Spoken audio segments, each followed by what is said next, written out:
So solid, open, closed principle. That's why we're here. So we covered that last week, what solid stands for, and now we will be looking at the open, closed principle. The open, closed principle comes from Bertrand Meyer. He defined in his book from 1988, Object-Oriented Software Construction, that software entities, classes, modules, functions, etc., should be open for extension but closed for modification. So I think I may have hinted at how one might pull that off. But it seems kind of silly that you can change the code, or you can add features to a system without changing the code. And that means that you aren't going in and tweaking what's already there. You're just simply latching on to one tiny little point and then building a new thing from there. And you can do this at all sorts of levels, like he mentions, classes, modules, functions, so on. So I just demoed at a component level that you can do this, but you can also do it down to functions kind of thing.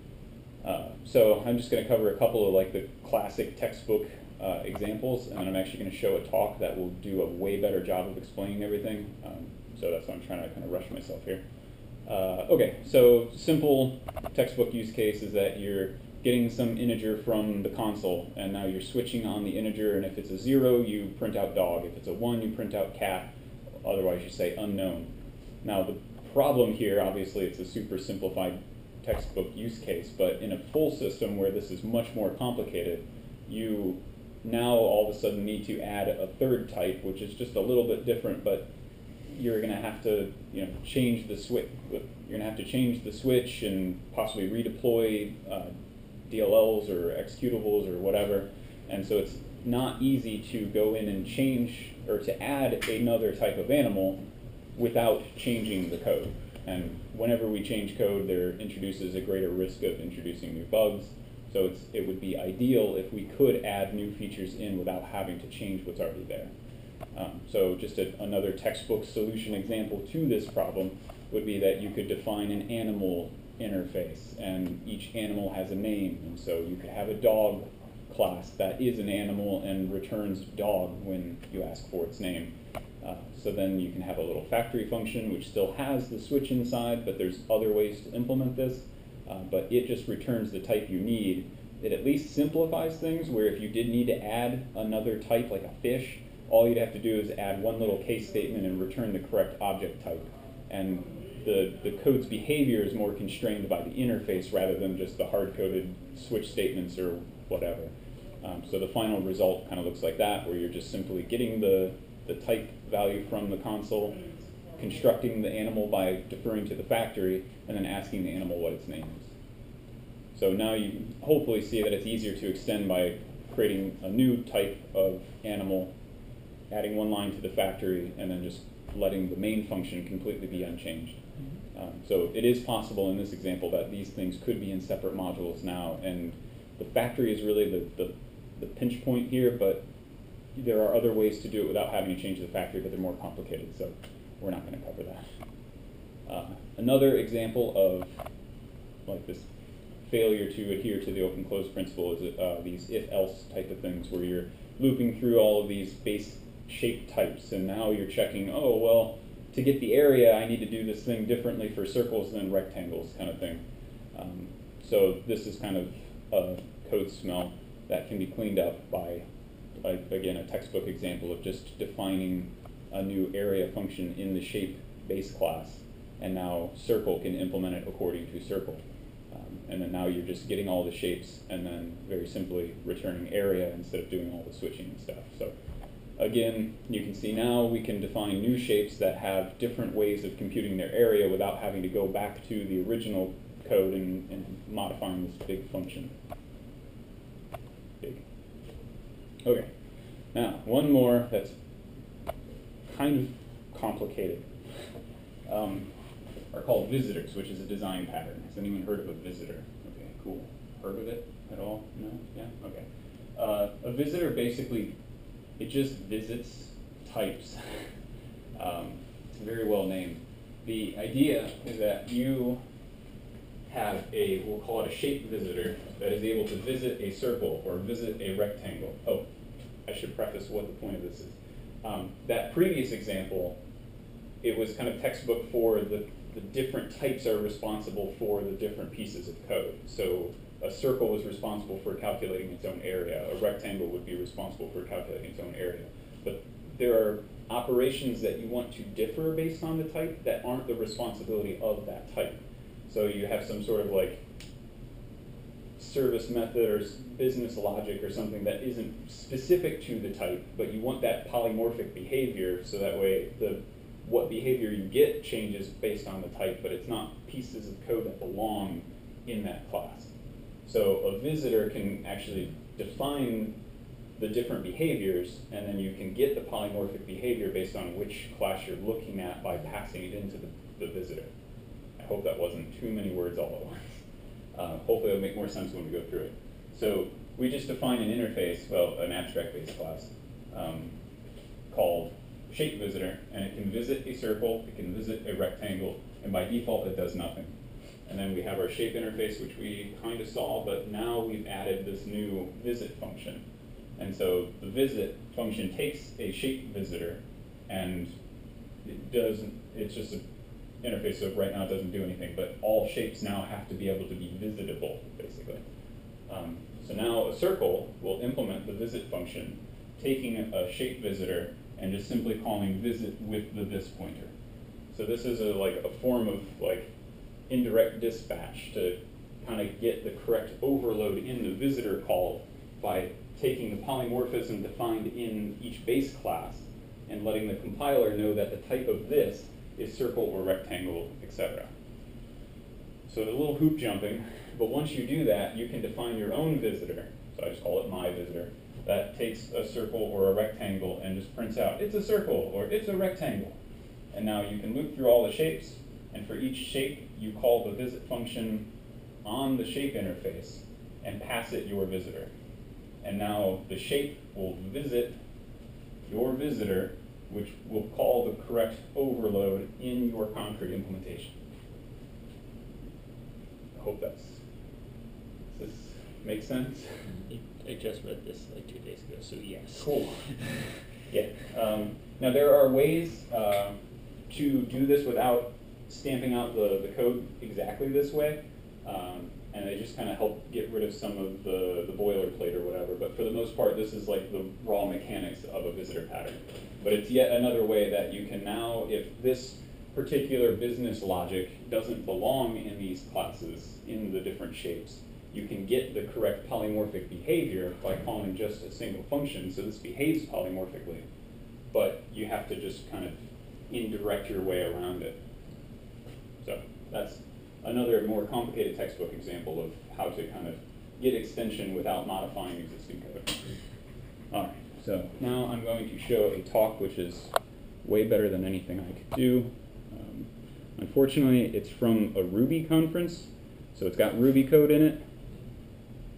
Good luck trying to figure that out. Let me know if any of the code examples don't make sense. I know enough Ruby to like, yep, that's Ruby. So if the code snippets look a little weird, just let me know, and I will try to clarify it. Hopefully I can. Oh, it's digital. You would think that writing object-oriented code was hard. All you have to do is look at our apps, right? Meanwhile, we write code that almost always, inevitably, we eventually come to hate it. And the more I think about this, like these days somehow my job is to think about how to write better code. And the more I think about it, the more I think that all of the problems we cause have the same simple solution. And that when people ask me how to write object-oriented code, I give them one small piece of advice. I say, make smaller things. That's all it is. Make smaller classes, make smaller methods, and let them know as little about each other as possible. And lately I've been on a quest. I've had this obsession for the last couple of months, and it's been about conditionals. There's a lot of code out there with nasty conditionals in it. And I've been wondering, when should I replace conditionals with small objects? And how should I do this? And what will happen to my code if I do? And I was at RubyConf in Miami in November, and I inflicted this obsession upon Jim Weirich, whom some of you probably knew. And he pointed me in the direction of the Gilded Rose. Now this is a kata. It's apparently really well known, but I don't get out much, so I never heard of it. And so it's so famous that you can just Google it and give an explanation of the problem. But I didn't do that. I wanted to treat this problem as if it was a real production problem, and that my only source of information was the tests and the code. And so I looked at I checked it out of his repo, and I looked at the problem, and I was so interested in it that it became the skeleton around which I've hung the ideas for today's talk. I have altered his code just a little bit, but it's just to make it easier to talk about. This really is the Gilded Rose kata. And here's how it goes. There's a Gilded Rose class, and it's structured like this. It has attributes for name, quality, days remaining. It sets those in an initializer, and then there's a tick method. Now here's the tick method. Well, actually, no, that's just the first half of it. Here's the rest. Now, I know you can't read this. You should, well, don't even try, even if you can. All right, this is the whole method. I just want you to get some sense of the size and shape of it. It's a 43-line if statement. And this seems really, really hard to me, but I am known to be Boolean impaired. So I know that my subjective sense of how difficult this is to understand is probably not correct. And so instead I used some metrics. I ran a complexity metric called FLOG against it. So FLOG is a metric. Okay, what's a metric? A metric is a crowdsourced idea about something, right? I have my own opinion about how complex this is, but I can use this sort of wisdom of the crowd metric, the FLOG metric, which scores, it's an ABC metric, so it scores assignments, branches, and conditionals. It just counts things and adds them up. Higher scores are worse. They indicate more complex code that's going to be harder to understand and reason about. And so FLOG says this Gilded Rose class scored a 50, and that one method, tick, scored a 45. Yeah, it just hurts, doesn't it? So FLOG says it's complicated, but before we go on, I want to introduce a very subjective metric about complexity. So I spend a lot of time these days going to places and looking at code I know nothing about. People call me up, and I go to the shop, and I spend a few days. And as you might imagine, no one calls me if things are going well, right? And when I get there, they don't ask me to look at the code they're proud of. They ask me to look at the most heinous bits of their apps, the things that have sort of complex, lengthy context and history, code that has just absolutely gotten out of hand. And not only are the explanations long and confusing because the problem is hard, but they do that thing we all do. You know that thing you do when you have to explain a bit of code that you wrote that you're embarrassed about to someone? You don't just tell them how it works. You feel compelled to explain all the reasons why it got that way. Right? You laugh. I do it. I know you do it too, right? It just hurts. We hate that. And so these explanations are long and confusing, and they have lots of sort of, sideways kind of information. And there's a point in time, I really mean well, but there's a point in time during every explanation when I start feeling like that dog, Ginger, in this Gary Larson's cartoon, where it starts turning into blah, blah, blah, Sandy, blah, blah, blah. And then suddenly I get startled back into awareness when I hear them say, so, what do you think we should do about this line of code? And it used to terrify me, right? I felt like I had to understand everything in order to help with anything. But it turned out, after a few trips, I realized that there was a really simple thing I could do that would help me identify code that they could benefit from changing. And I call this the squint test. Here's how it works. You squint your eyes, and you lean back, and you look at the code. And we're looking for changes in shape and changes in color. Changes in shape mean you have nested conditionals, and they are always going to be hard to reason about. Changes in color mean that your code is at differing levels of abstraction. And it means the story it tells is going to be hard to follow. Now, what is it about this code? Well, it has 16 if statements. 7 of those are not equal. 2 of them connect something with an and. There are 3 magic strings. They're used all over, and a number of magic numbers. I don't even know how many. Now, at least it has tests. Oh, I'm sorry. And here are the magic strings. These 3 things: Bree, Sulfurous, and Backstage passes, whatever that means. And it does have tests, and they pass. Now, there are 6 skip tests. All right, so I don't know what that's about. And so I pry open the code. I just look at this first test. Oh, sorry. The tests cluster around the magic strings. except for this set, which is for something called normal, which is never mentioned in the if statement. I suspect there's something in an else branch somewhere that matters here, all right? So I pry open a test and I look at it. Here's one. They all look just like this. I'm selling something, okay. Given a gilded rose that has this name, attribute, and quality, those are our three aberrators. When I tick, in this case, quality goes down by 1, days remaining goes down by 1, they both go down by 1. So it's as if that I'm selling milk or eggs or cheese or something that has a sell-by date that's going to expire where, they go bad at some date. Okay, so I'm still exploring around, trying to figure, I don't even know what my job is yet, right? And so I look at the 6 skip tests, and they're for something called conjured. And they all follow the same pattern. All the tests look kind of like given that when I tick, I see this change. And I realize, at this point, holy crap, I'm supposed to change this code. Now, and so I tried. Very obediently, I tried. But I was a miserable failure. I couldn't do it. That 43-line if statement defeated me. Every time I would pry open a conjured test and I'd go make some change in that if statement to make that test pass, it would break something else. I spent hours on it. Now I am impaired, but really it was hard. It would be hard for you too, I think. And so if changing that if statement was so hard, you have to ask, why was I trying?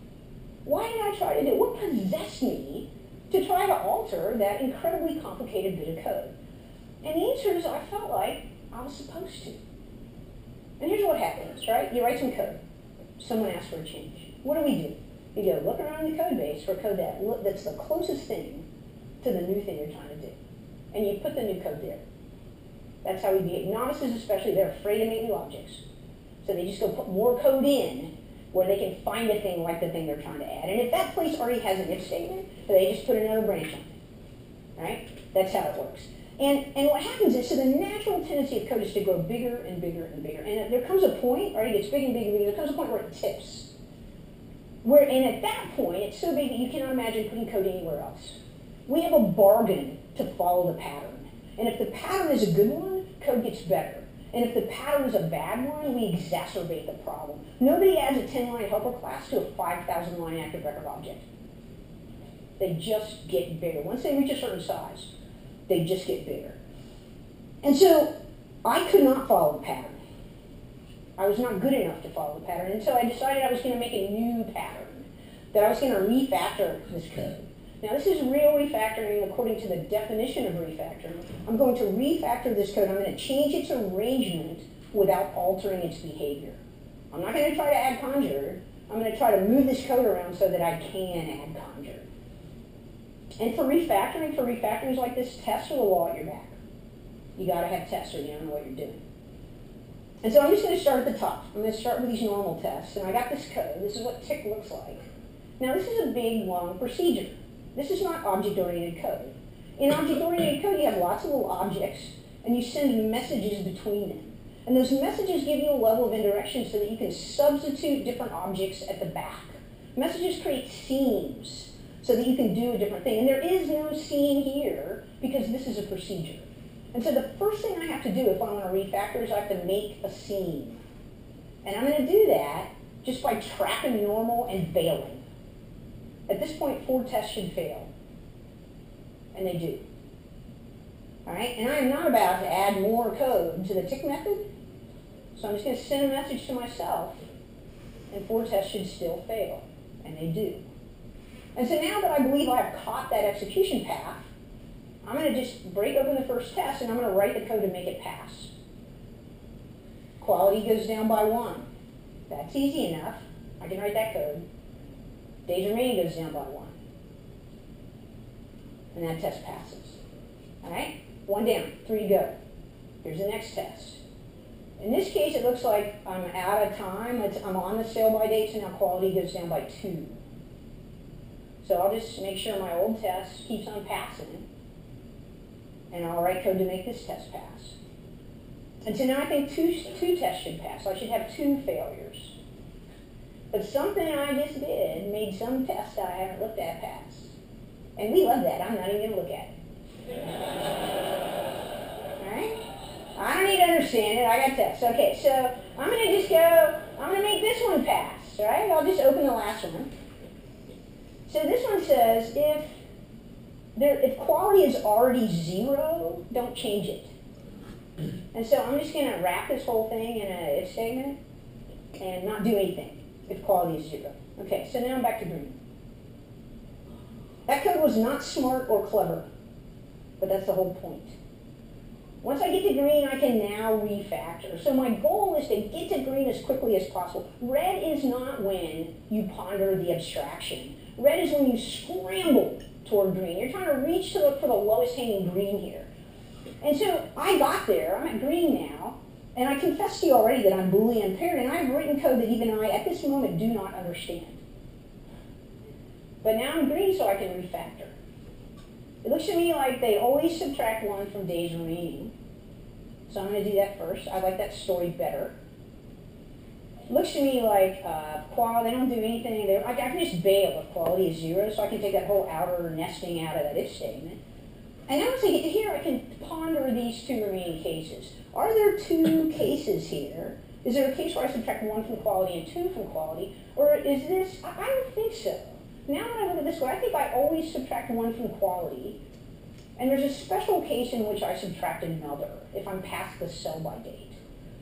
And so I can just delete all that code. And now I have this, which is all at the same level of abstraction, and I can understand it. I love the story this code tells. It's very simple. It was easy to get here, and now my test still passed.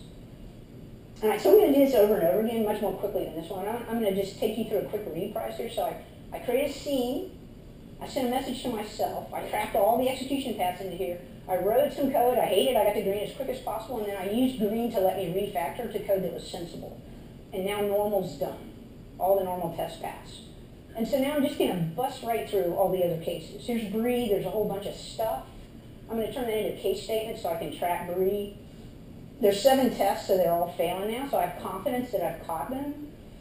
I'm going to write the code, but you don't even need to look at it because you can see how easy it is, right? Now that I'm only having to write code for 1 test at a time, it's pretty simple to write the code. What I end up with looks like this. And now Bree's done.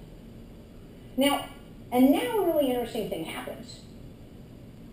When this stuff was buried in the 43-line if statement, I had no idea the ways in which normal and Bree were alike. But now that I'm using this, they seem a lot alike to me. Now there's differences sort of in the driving data here, but the algorithm, you can see the shape of the algorithm here, the algorithm is really the same. And it is very tempting. We've had the dry rule browbeat into us so strongly, it's very tempting at this point. I'm on a road, I'm on a refactoring road, it's very tempting now to go on a tangent and try to clean this up, because we believe we've been taught like the greatest virtue is dry. And I would tell you that's the wrong idea here. I'm about to get a lot more information about what this algorithm looks like, I need to finish the refactoring I'm on before I go on any tangents. So I'm going to notice that similarity and keep the duplication and just keep on going down this path and see where it leads. And this brings me to my first big point of this talk. It is far cheaper to keep duplication than it is to have to mess with the wrong abstraction. The first rule we teach novices is don't repeat yourself dry. But have you ever thought about why we teach them that rule? It's because they can't understand anything else. They don't know anything, but by God, they can recognize duplication. And it's a good rule. I'm not saying it's a bad rule. But I'm saying that now you're grown up. You know more. And you have enough experience now to tolerate a little duplication and wait on a better abstraction. It's really hard to deal with the wrong abstraction. I often make a dupe tag. You know how you can make a to-do tag? Like people say, oh, I'm going to lose track of my duplication. Well, fix that problem. Like make a dupe tag and give every dupe like a number. So if you have the same code in 2 or 3 places, like if that's the 6th instance of duplication, give it an ID like a database and put dupe 6 in a bunch of places in your code. You'll know. You'll see the duplication if you change it apart. Like fix the problem of not being able to find it rather than reaching too soon for an abstraction. It's much easier to deal with the duplication. All right, so moving on. Here's Sulfurous. There's 3 tests. You'd think if I put my shim in and put an empty method, I would have 3 test failures. And yet they all pass. So what's this about? Well, I look at the tests, and I realize that all the tests assert that nothing happens if it's sulfurous. Now, I had no idea when I was looking at that 43-line of statement that somehow it all asserted that nothing happens. So it turns out this is the code that makes the test pass. How nice is that? We love that, okay? So here's Backstage. There's a whole bunch of these, and it looks like this. That's the code that makes the test pass. And so now we're totally back to green. This looks exactly like it did when I started. And this is what I got, right? I put this case statement in the front that trapped all the execution paths. I have a bunch of methods that look like this that I created and added to the Gilded Rose class. And the rest of the tick method still contains that monstrous 43-line if statement, which I don't understand, but I no longer need, so I'm just going to delete it. It's gone. Now, if you don't have good tests, this may freak you out. But then if you feel freaked out by this and you don't have good tests, you're really making a choice here, right? If you have code that you don't understand and that you're afraid to change, you can keep it forever if you think that's a good idea, or you can put some kind of test harness around it so that you can refactor. But keeping it forever is not really a good choice. So you want to get to the point where you have confidence that you can safely refactor, and it means you never have to understand that code. You can do characterization tests around the edges so that you'll have green, you'll have a wall at your back for tests, and then you can refactor your way to the point where you can delete the code that you don't understand. And the moral of the story is that small methods are simple. Here we have, this is the code we just wrote. This is the squint test version, don't try to read it. It's code we just wrote on the right. This is how we started on the left. You notice that the shape is flat and the colors are starting to cluster. Now, again, I believe in metrics because I know that my personal notion of what is simple or complex is just my opinion. And I totally know that metrics are fallible, but human opinion is no more precise. And that metrics are kind of a crowdsourced idea of what a bunch of people thought a metric would be. It's a useful data point for me to compare to my own. The original class flogged to 50, and this new class flogs to 40. But that overstates its complexity because now there's a bunch of methods. The most complex method is Backstage, and it flogs to 12. This code's way simpler. Well, this is great. And you'd think everyone would just do this. And so it's an interesting question why they don't. Now, one of the things I already gave you one reason, right? We do more of what's there. And so the tendency is to add more of the if statement if that's there. But I think there's another reason why we don't undertake these refactorings. And it's because of this. I'm just going to make the 50 smaller and move it over. It took me 10 refactoring steps to get from the big conditional to a bunch of small methods. And here's the flog score of all the intermediate steps. All the intermediate refactorings made code more complicated. I know that I'm going to get to that 40. I understand the principles of object-oriented design, and I know the value of small methods. And because of that, I believe in the refactorings, and that lets me tolerate the intermediate complexity. But if you don't know, if you haven't learned about the value of small methods, it's hard to undertake those intermediate steps. They seem like academic things that people will do that are for some pie-in-the-sky principle that don't improve code. But I can promise you that if you can see far enough to see the end, this intermediate complexity leads to ultimate simplicity. And so now I'm going to circle back around my task. Now that I've done this refactoring, I can circle back around to my original task, which is to implement Conjure. How should I do this? Here's what I got. I got this. Should I do that? It would be easy. It would be really easy. The answer to that is no, I should not do that.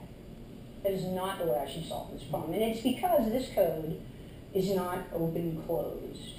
It's not open for extension and closed for modification. Open-closed supplies the O in Solid, and it is, and I'm going to say it right out loud, it's a principle of object-oriented design. It's one of the pieces of cumulative wisdom created by folks who've written a mountain of object-oriented code, and they have experienced every possible kind of programming pain. And over time, they have noticed some principles, and they developed a style guide about how to organize code. That's what object-oriented design is. That's what the rules of object-oriented design are. It's a style guide about how to organize code with all the obvious trade-offs, all the places where you can make your own decisions. In this case, you can feel free to ignore their discoveries, in which case you'll get to experience all of that pain over again for yourself. That's what will happen. On the macro level, this style guide says it's best to arrange code so that adding new behavior does not require that you edit existing code. I know that seems impossible. I'm going to say it again, right? Open close says you ought to be able to add new behavior without editing existing code. Now, forget about how impossible that seems for a minute. I just want you to imagine something for me. Imagine in the world, imagine your apps, if that is true. Imagine that you can add new behavior without editing existing code. Think about what that means. It means you always have green tests. It means you're always safe. It means you never break, you never cause some distant and unrelated side effect. That is a sweet, sweet world if your code is open close. And so on the macro level, we're trying to get to the point where we can add new behavior without editing existing code. And on the micro level, what that means here, right now, in this code, is that when we see methods that have a repeating prefix or repeating suffix, there's a tortured object in there that's trying to get out. Right here, in this place, you're about to make a decision that's going to have consequences that echo through your code base forever. Are you going to write procedures, or are you going to trust objects? If you insist on having all the logic visible right here where you can see it, you're insisting really on knowing both the condition on which you switch and the thing that you do, the action that you take when that switch happens. If you're uncomfortable, unless you know both those things at once in this file, under your eyes in this code, then you're going to be forced to add a new method right here. You have to put that conjured tick method right here. But if you don't, if you're okay with that, you can listen to object-oriented design. And it says that when you have differing prefixes and common suffixes, that what you really have is a normal class that ought to have a method tick. And that Gilded Rose ought to be holding on to an instance of it. And it is really easy to write that code. If you can think of that thing, thinking of the thing is far harder than writing the code. Here's how the code looks. I got this normal tick method. I'm just going to call it tick. I'm going to put in a normal class. I'm going to throw all the crufts in there to get the initialization and the attributes defined. I'm going to go back into Gilded Rose in the normal tick method there. I'll get an instance of my new class, and I'll forward this message. Boom. That's it. All right. Well, so I got this. But now, so normal's an object, but nothing else is. And I'm about to go back on that path where I have to increase intermediate complexity. Because look what just happened. All right, I got this, my new normal tick method looks like this. It uses this item class, but the Brie tick method is still calculated inside the Gilded Rose. The quality and days remaining are part of the public API for Gilded Rose, and so now I have to say, well, if I have an item, go get the item's quality, otherwise get the one I know about. And I have to do the same thing for days remaining. All right, it looks messy, but it's short term. It will go away. And so let's just walk through all the other objects. Now that you understand this pattern, it's really easy, right? Class Brie. Move method tick, put the crux in there, forward the message. Easy enough. This is really interesting. This is now some trust is coming into play, right? I have an empty method. Look what I have to do. Make a new class, put the method in it, pry this method open, get an instance of that class, forward the message. You can forgive it. You can be forgiven for being suspicious about this. But if you trust the refactorings, you'll have confidence that it's going to turn out well in the end. I'm not going to diverge. I'm not taking a detour. I'm going to go all the way down this path and finish this refactoring. Backstage, I'll make a tick method, I'll do that stuff, I'll do the forwarding. All right, so now they're all objects and I got this.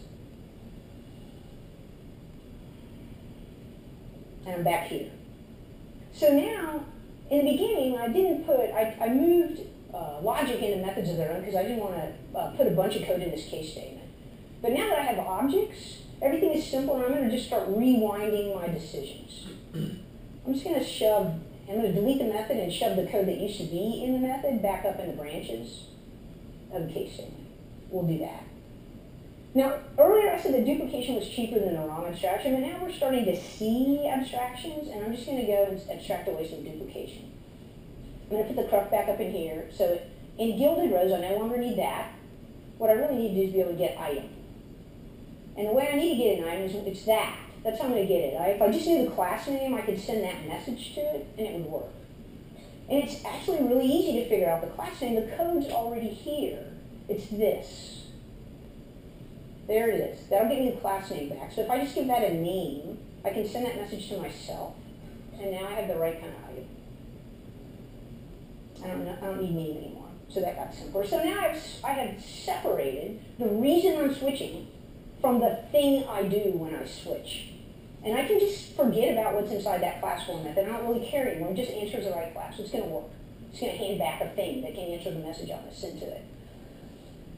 And now tick looks like that, and these now, so I'm rewinding the complexity. I don't need this anymore. I have items in every case, so I'll get rid of all that. And now here's the whole body of code that I have. I'm holding an instance of the correct item object, and I just send it the tick method. So we have four different, down at the bottom there, you can see we have four different kinds of item classes, but from Gilded Rose's point of view, item is a role. It doesn't think of it like this. It thinks of it like that. You just need someone in there that can answer that API, that knows those messages. It's a duck type, if you will. And if you look at the code I have now, the message passing looks like this. Like all these messages get forwarded, and if you had a foo that had a Gilded Rose that sent those messages, it would look like this. And so now I'm in a situation like this. When an object's only purpose is to forward messages somewhere else, you have to wonder if it justifies its existence. And this actually is a code smell that has a name, it's middleman. So if that's all the Gilded Rose does, it probably shouldn't exist. But it turns out it still does something important. Given a string like normal, it can figure out what class plays the appropriate item role. And so now I'm going to use another word that you should love. You should love this word, right? Gilded Rose, the only thing that Gilded Rose is an item factory. I just need to figure out how to get the right object, and then I can send it a message. We've simplified our problem by separating the thing I'm switching on from the thing I do when I switch. We've divided those things in half, so I can make code can know less, we can do smaller things. I don't need to know what they do, I just need to know how to get the right one. And so I'm going to change this code to reflect the reality. I'm going to make Gilded Rose a module. I'm going to say for. Some people put new, they make a new method on module, and I just can't bear that, but it's okay with me if you do it that way. So I'm going to make that a class method because I'm calling it. I'm no longer keeping an instance of anything, so I don't need an add reader. All these middleman messages now, since you're really going to talk to the item that you get back when you call for, all these messages, they just go away. So now this is what we have. And the way you use it is you send for to Gilded Rose, and it gives back an item. And it's the item that you talk to. And so now that we fixed the Gilded Rose, I'm going to turn my attention to the classes that play the item role. There's a lot of duplication in here that we've been tolerating for a long time. They all have this in them. And I'm going to create an inheritance hierarchy and clean that up. I'm going to make a little item class, push all that stuff up to it. Then all these guys, I can delete that code from all these guys and make them subclasses of item. Now, despite what you may have heard, inheritance is not evil. And I can tell you exactly when it's safe to use it. And here's what you want. You want a shallow, narrow hierarchy. You don't want it to be deep, and you don't want it to be wide. All right? Shallow, narrow. You would like the subclasses to be, I'll say this twice. You want the subclasses to be at the leaf nodes of your object graph. Right? So you have objects and about other objects and about other objects. Then out of the end of your sort of tree, there are objects that then don't know about any other things, right? So we want the subclasses to be the leaf nodes of the object graph, to be at the edge. And we want all the subclasses to use all the code in the superclass. Now I'm going to repeat that again. Shallow, narrow, subclasses at the leaf nodes, and subclasses use all the behavior in the superclass. If that is the problem you have, there is no better solution than inheritance, and you are free to use it. So however, although I love inheritance, I use it in appropriate ways, and it is not evil, but sometimes we are. You might be. And it's easy to get inheritance wrong, and this tree has a little problem. And it's this. I don't like this. The public API of item is quality days remaining, and the public API of those 4 subclasses contains one additional method, tick. And I think that superclass ought to play the item role, which means to me it's got to implement tick. And the question then becomes, what is the appropriate implementation of tick to put in a superclass? You could define tick and have it raise an error that says subclasses have to implement tick. You could do that. I do that sometimes. But here I think there's a default implementation that's appropriate. And it's this. Do nothing. I think that's perfectly okay with me. Tick to do nothing. And now I did that because the inheritance hierarchy bothered me. I'm just removing code now.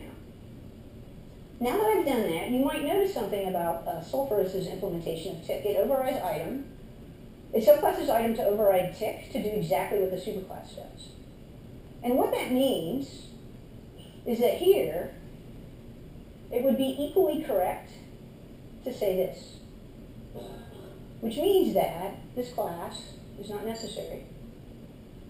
And all the intermediate complexity that I created as I was following this refactoring just went away. There's no more Sulfurous class. So I'm going to do one last thing. We're almost finished here. So this case statement contains two different types of information. It contains a set of string to class mappings, and it contains the algorithm to hook them up. And I contend to you that case statements are meant for business logic, and this doesn't really feel like business logic. This feels like configuration information. And so I'm going to just extract configuration data here. I'm going to make a hash, and then I'm going to change the algorithm to just be the algorithm that uses that hash. Now, in real life, this would probably go through some transitions where now the hash can change independently of the algorithm that matches these things up. And if you find the hash changing a lot, you might be tempted to maybe make it a YAML file. And if you find the YAML file changing a lot, you might be tempted to put it in the database. Now I can vary that data independently of this rule about how they get hooked up together. And so that's it. That's the whole refactoring. We've got a bunch of small objects now instead of small methods. Here's the whole code. I got item in the Gilded Rose module. There's an item class, and then there's 3 item subclasses, each of which contains a tick method. There's a set of configuration information, and that's used by this algorithm to decide what item class is appropriate for what string. Here's the squint testable version of small objects, and this is it compared to the original big conditional. Now that's interesting. In the small objects thing, it looks like it's nested too deep, but it's not. I just have the classes inside the modules, right? So that is only really one level of indenting. The more interesting comparison here is the squint test between the intermediate solution, the small method solution, and the small object solution. Notice that small objects is a little bit longer, but the colors are clustered more tightly together. So we've really distilled the things that change together in single places. Here's the flog scores that we used to have. So, okay, I have time to make you guess. I made a bunch of small objects. What's the flog score? But you know what? Okay, here. And let's go. What's in the intermediate complexity? We'll come back to that. I like that 15 guess. That was an excellent guess. And you'll know why in a minute. Here's the intermediate complexity scores. All right, so I got this. That 33 vastly overstates the complexity of the final solution. And it's because of this. When you have, the first thing was one class, the whole Gilded Rose class. And you got to kind of know all about that class. And the second solution, one of the small methods, it was the Gilded Rose version 2, right? It was a single class. And you got to kind of know. You got to hold that class in your head. This third solution is a bunch of small classes. It's a bunch of different classes. And you don't need to reason about all of them at once. As a matter of fact, you really only need to read the most complicated object in there. The most complicated class is a backstage class, and it belongs to 12, close to the 15. And the average complexity of the set of classes in that final solution is 7. And so I contend to you the complexity has fallen by 75% because I made many small objects. And so now I'm going to circle back around to my task, implement Conjure. Take a minute and imagine how to do it.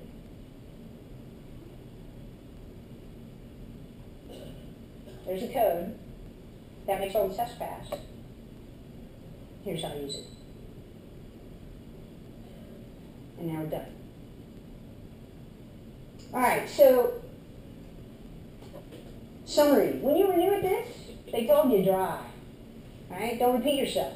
And I'm not saying it's bad, and I'm not saying that duplication is good, but I'm telling you that if your choice is between duplication and the wrong abstraction, you should choose duplication. Trying to fix a problem by increasing the complexity of the wrong abstraction is like chasing a beach ball in the outgoing tide. Every time you take a stroke, it recedes ahead of you, and pretty soon you're out way over your head. It's very hard to fix those problems. Next, don't try to get to the future. Open, close. Write code that can adapt to the future when it arrives. New requirements. This requirement to implement Conjure was the impetus to make a change. it gives you the information you need about how to make a choice about how to rearrange your code now so that you can do the next thing. Kent Beck has a wonderfully succinct way to put this. He says, make the change easy, and then make the easy change. He actually put it a little bit longer. He said, make the change easy, this might be hard, and then make the easy change. And so we spent 99% of this talk making the change easy, and then it took one slide to make the easy change. At the core of this, the underpinnings of all this is this idea of making small objects, making objects that have a single responsibility. And finally, trust the principles of object-oriented design. They let you predict the consequences of your code arrangement choices. And learning something about what those consequences are is going to let you raise your game. Metrics are useful, but they're fallible, but opinions are no more precise. So use metrics to give you another body of information about how complicated your code is, and then learn the rules of object-oriented design so that you can choose which direction you want to go in. Intermediate refactorings often make code more complicated. But if you know the rules, you can trust yourself to work through complexity and finally reach more open-closed code that's simpler and smaller, and that lets you have straightforward, changeable, beautiful code. I'm Sandy Metz. I wrote this book. I'm writing this book. It'll be in the slide deck. I'm teaching in London. There's a public course in London coming up in... Again?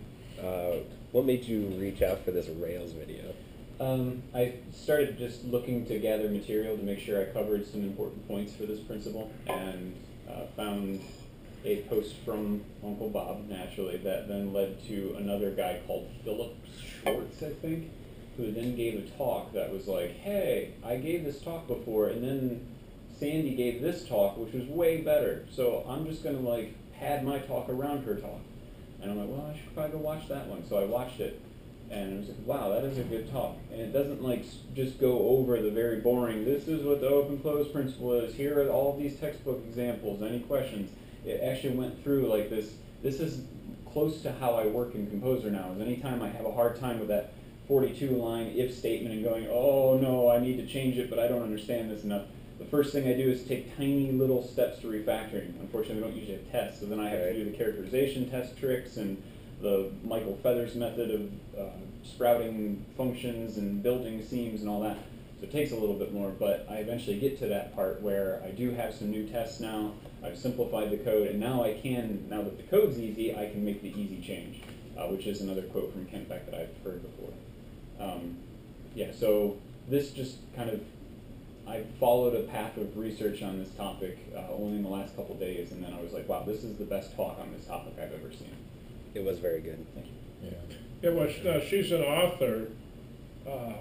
She just happens to be teaching something in London, or where is she from? I'm curious. I have no idea where she's from. I don't know much about her background. Okay, I will probably look her up more from now on because I really like this talk. Unfortunately, she does seem to be in the Ruby world, but you can still learn things from the strange people. I have a question about the metrics she was using, and Sure. do we have equivalent metrics for C++ in our code base? We can and we will soon. The architecture team for S+ has been pushing for metrics, and so we are being asked to purchase a product called CPP Depend, which will go through the entire product and develop some metrics like this. I don't know if it has FLOG, which is what she used, Right. but it has other things like cyclomatic complexity, which will tell you how many cycles or branches are in a particular function and how many total branches are in a class, and then how many total branches are in the entire module. And it'll show you a heat map of all modules, and you can tell it, okay, well, make the size of each module based on the cyclomatic complexity and the color based on this other thing. So there's a lot of stuff we can do. That's pretty fascinating Mhm. that you come up with that, and like you said, I mean, some of it isn't exact in some cases, but it's generally better than opinion. I completely agree with that. You do have to choose metrics carefully, especially if management starts looking at them. But yeah, it definitely can help with these sorts of things, kind of proving points and guiding, okay, this piece of code clearly needs some attention. I can't wait to see the number on iPace macro. Oh, it's nasty. It's one of the. It may be off the scales. Yeah, it is. It may break the metrics. I think it literally is because cyclomatic complexity, which is what it's really bad for, typically is measured up to a certain level, and it blows that away. Yeah, so. Yeah, Amazing. Yeah, it'll be good. I've ran the metrics because I did the trial on CPP Depend for Composer 6+ months ago because Srini wanted to present a bunch of the metrics for S Plus to someone else in management. So I made him diagrams, and then the trial expired. So for like $1,500 we can buy it and then continue to run these, and I can get it integrated with Jenkins, so it'll build reports over time as well automatically. Yeah. Yeah. Cool. Yeah. You're right, though, that metrics sometimes, I mean, they can sometimes be misleading. Yeah. And Yeah, like a prototypical example is lines of code. Right. Like, oh, developers need to write 10,000 lines of code every week. Right. Okay, I can do that. Yeah. Yeah, and then you run the risk of a manager type latching onto one metric and decide all our problems are because of this. Yeah, What's the quote? Once you focus on a metric, it ceases to become a good metric. yeah, Right. People gamify it. Right. I gave a talk a couple of years ago to the Composer operations team on doing unit testing for C++.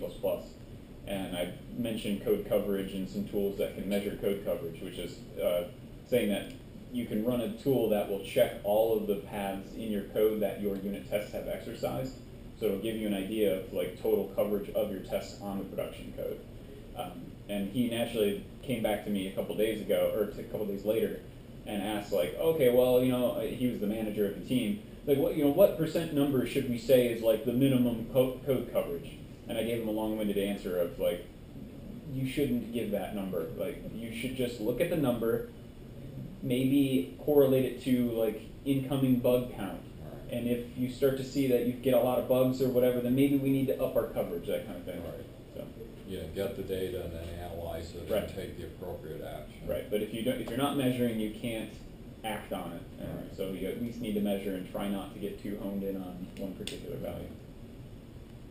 She definitely glossed over some of the. She does, and I apologize No, for that. But it's okay. No, she glossed over the unit tests. Mhm. Kind of just assuming that we have unit tests. Yeah. Which is definitely not true in Composer. So, but she was talking about how she was analyzing the edge characteristics of the data or something like that. I don't forget. directly. Objects. Yeah. No, all of the child objects should be leaves on their tree. Oh, And then that- it- No. It was a. like It was, earlier. it was just analyzing like what I assumed it was like analyzing what the input was and what the output was as like edge, like what are you putting in, what are you getting out, and then developing the unit tests based around that. But like I don't know, I wasn't sure what she meant by it. But my point was that like you also mentioned something briefly. I won't try to quote anything, but like. Okay. How would you go about, how to put it, how would you go about, if you have a super long method, how would you go about analyzing that and paring it down into digestible unit tests, I Okay. guess? Yeah, I so mean- she did touch on that incredibly quickly. Yeah. Gave the term and then just ran Yeah. after that. And she mentioned that you would start with characterization tests, which is what we covered That's what I was a couple doing, weeks yeah. ago. So yeah, that it's just you take this big hairy function and do the least amount of work to get it callable by itself. And that might mean to kind of move it around and maybe take some variables out or whatever, but just to get it callable in a test. Okay. And do that carefully because you don't have a test yet. Mhm. And then now that you have the test, you can look at the input parameters of the function and just start giving it one set of values and look at the result, and then codify the result as an assertion in a test. And now you know that for these given set of inputs, you get this result. And now, at least for that case, you have a test that makes sure that that continues to happen after you start changing the code. Mhm. And then you can kind of skim the code, kind of get a feel for what it is doing, and then that should give you a hint of what different types of inputs you should be sending it. So maybe it takes a string and it has a special case for looking for empty strings. So okay, I'll try empty strings and non-empty strings and see how the result changes. And that is really just to increase your code coverage. So that will get you into that branch of the logic. Okay. Yeah. So you're just gradually building out characterization tests and trying to feel for what inputs you need so that you can look at the outputs, start codifying the outputs so that way the tests are asserting them. Now you can start actually modifying the function. Yeah. You can also do some other things in the Working Effectively, the legacy code book. He gives you techniques for breaking things out. Also, the refactoring book gives steps for safely refactoring the code without tests. So there are just different techniques which I hope to eventually cover. Okay. That you can start changing code without the tests, so that way you can start getting tests to make bigger changes. And she put it, I really like the way she put that, because those steps without the tests tend to be ugly. Like what you get out as a result is not ideal. Right. But it does, the end goal was to get tests, and so that is ideal. It's just the implementation now looks a little uglier. But eventually, now once you have those tests, you have all the power in the world to make it as perfect as you want and have the test telling you that it's still working the way it was. Okay. That's a long answer to your question. Yeah, that works. Cool. All right. Sounds pretty good. Thank you.